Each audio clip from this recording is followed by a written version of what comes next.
యాకోబు పత్రిక 1వ అధ్యాయం 1వ వచనం.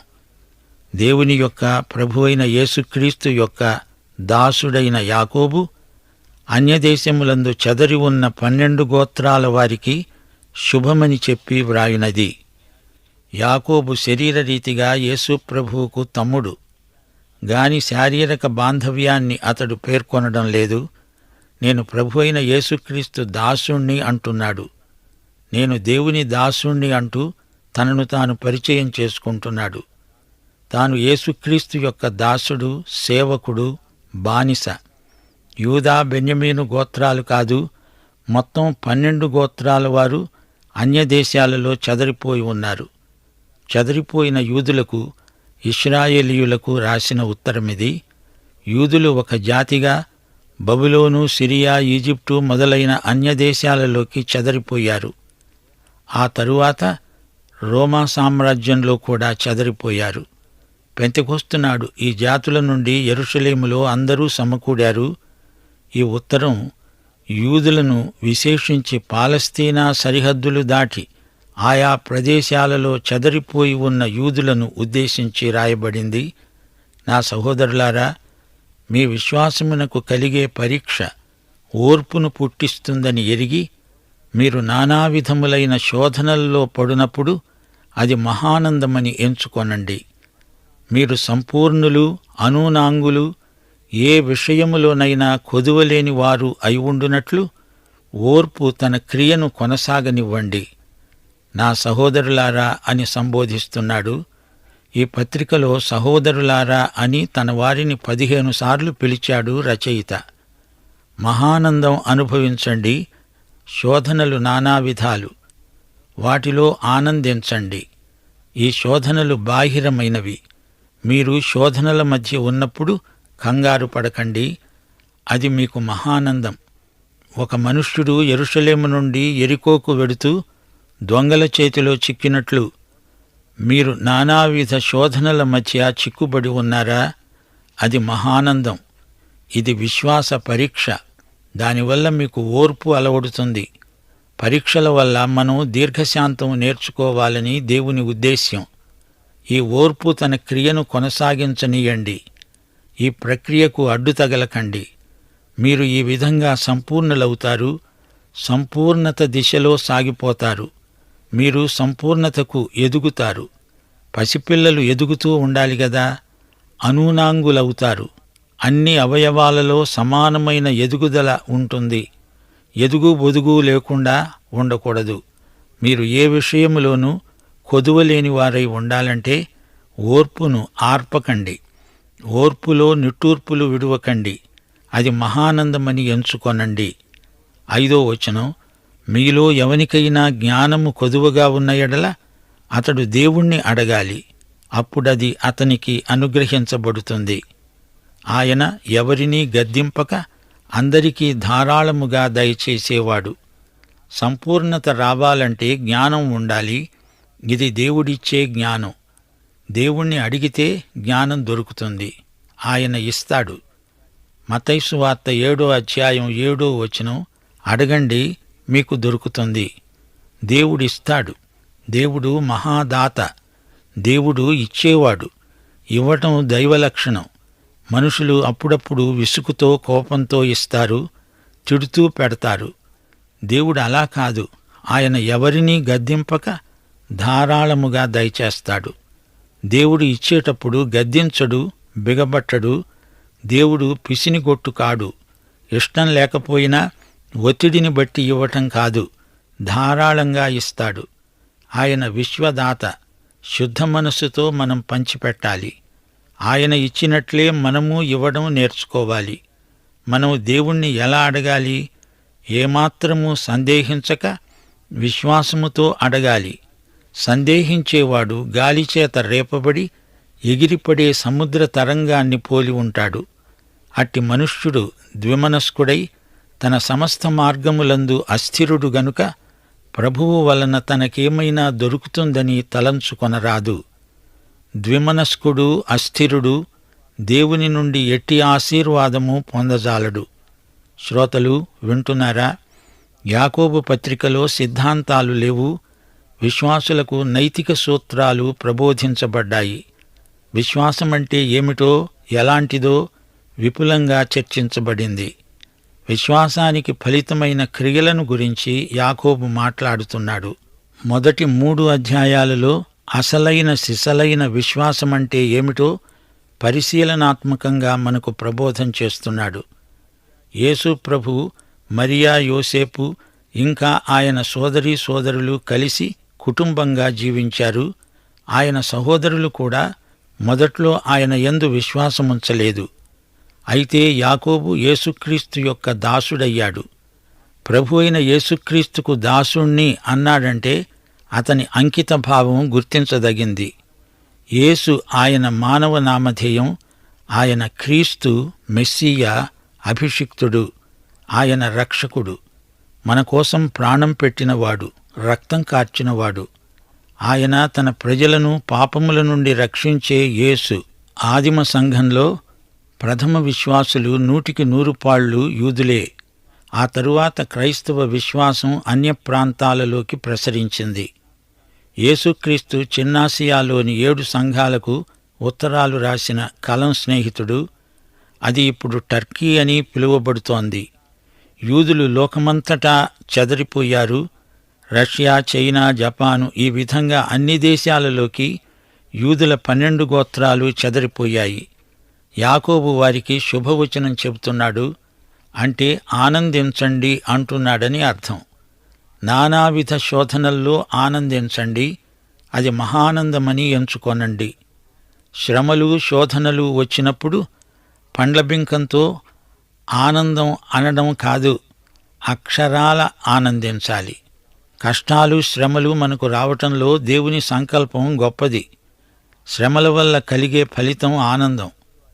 రోమాపత్రిక 8వ అధ్యాయం 28వ వచనం, దేవుణ్ణి ప్రేమించేవారికి, అనగా ఆయన సంకల్పము చొప్పున పిలువబడిన వారికి సమస్తము వారి మేలుకే సమకూడి జరుగుతుంది. దేవుని అనుమతితో వచ్చిన శ్రమలు మనకు ఆధ్యాత్మిక పరిశ్రమలు. ఉత్తరోత్తర వాటి వల్ల మనకు మేలే.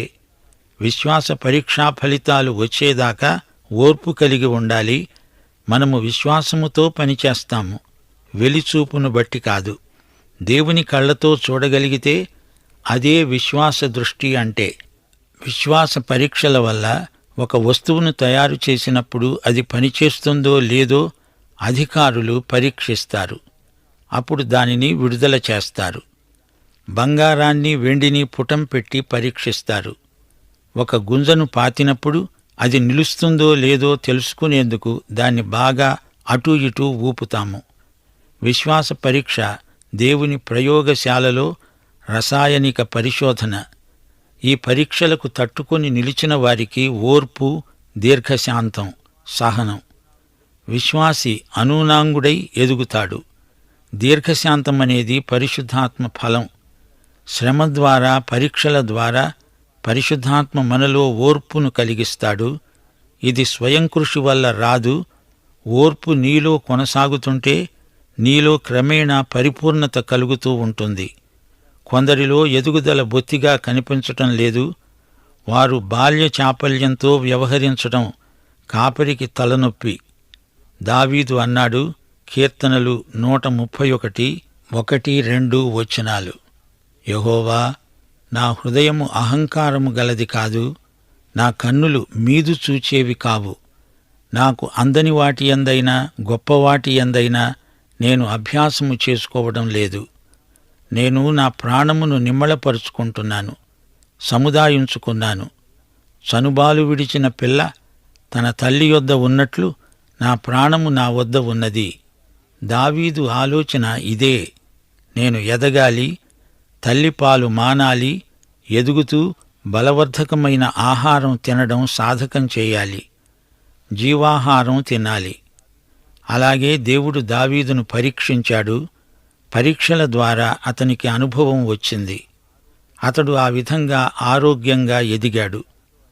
రోమాపత్రిక 5వ అధ్యాయం 3-4 వచనాల్లో పౌలు ఇదే మాట అంటున్నాడు. శ్రమ ఓర్పును, ఓర్పు పరీక్షను, పరీక్ష నిరీక్షణను కలుగచేస్తుందని ఎరిగి శ్రమలందు అతిశయపడుదాము. ఆధ్యాత్మిక వయస్సులో ఎదుగుదల లేని విశ్వాసులు దేవుని కుటుంబంలో పలు విధాల సమస్యలకు కారణమవుతున్నారు. దేవుడు శ్రమల ద్వారా మనలను పరీక్షిస్తాడు. అప్పుడు సర్వాంగ సుందరంగా మనం ఎదుగుతాము. మనకు ఓర్పు, నిరీక్షణ, ప్రేమ కావాలంటే మనం పరీక్షల్లో నెగ్గాలి, గెలవాలి. శ్రమల బడిలో మన సౌశీల్యం చక్కదనాన్ని సంతరించుకుంటుంది. అవును, ఇలాంటి ఎదుగుదల ప్రక్రియలో మనకు జ్ఞానం ఎంతో అవసరం. సమస్యలు మనకు ఎదురైనప్పుడు మనకు జ్ఞానం లేకపోతే ఎన్నో అవకతవకలు ఏర్పడతాయి. తెలివిని అన్వయించినప్పుడు, ప్రయోగించినప్పుడు అది జ్ఞానమవుతుంది. పరీక్షల్లో జ్ఞానం లేకపోతే నేర్చుకున్నదే మళ్లీ నేర్చుకోవాల్సి వస్తుంది. దేవుడు తనను అడిగేవారికి జ్ఞానం ధారాళంగా సమృద్ధిగా అనుగ్రహిస్తాడు. జ్ఞాన సమృద్ధి పైనుండి దేవుడిస్తేనే వస్తుంది. ఆయన దానంలో గద్దింపు ఉండదు. ఇవ్వటంలో ఆయనకు విసుగు రాదు. ఆయన ఇచ్చేదానిలో లోపమేమీ ఉండదు. ఆయనది ఇచ్చే మనసు. ఇవ్వడం ఆయనకెంతో ఇష్టం. మనకు ఈ జ్ఞానం కావాలి గనుక ఆయన్ను వేడుకుందాము. ప్రార్థనకు సత్వరంగా జవాబిచ్చే దేవుడు. అడిగేటప్పుడు మనకు ఎట్టి సందేహము ఉండకూడదు. ప్రార్థన అంటే మనం విత్తిన దానినే కోసే ప్రక్రియ. అడిగిందే దొరుకుతుంది. సందేహంతో అడిగితే నీకు దొరకటం సందేహమే. ఏమాత్రమూ సందేహించక విశ్వాసంతో అడగాలి. పరలోక తండ్రి మనకు అవసరమైన జ్ఞానాన్ని సమృద్ధిగా సరఫరా చేస్తాడు. సందేహించేవాడు ఎగిరిపడే సముద్ర తరంగం. ఆ తరంగం నీ అంతరంగాన్ని అట్టిట్టు చేస్తుంది. అది గాలిచేత రేపబడింది. అట్టి వ్యక్తి ద్విమనస్కుడు.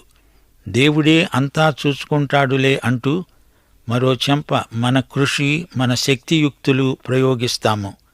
సమస్యను దేవునికి అప్పగించాను అని చెబుతూ దాన్ని నేనే పరిష్కరించబూనుకోవడం, ఇదే ద్విమనస్కత. నీవే స్వంతగా ఏదో చేస్తాను అనుకుంటే అందులో దేవుడు జోక్యం కలిగించుకోడు. ద్విమనస్కుడు తన సమస్త మార్గములందు అస్థిరుడు. ఇదొక సామెతే. హోషియా ఇశ్రాయేలును గురించి ప్రవచిస్తూ, నిలకడలేని గువ్వలాగా అక్కడా ఇక్కడా తిరుగాడుతున్నావు. కాసేపు ఈజిప్టు, ఇంకాసేపు అష్షూరు, ఆ విధంగా తిరుగాడింది ఇశ్రాయేలు. గాని దేవుని వైపు తిరగలేదు. ఎవరితో ఎలా మాట్లాడాలో, ఎవరెలాంటివారో గ్రహించడానికి కావలసిన బుద్ధివాక్యము, జ్ఞానవాక్యము దేవుడే ఇవ్వాలి.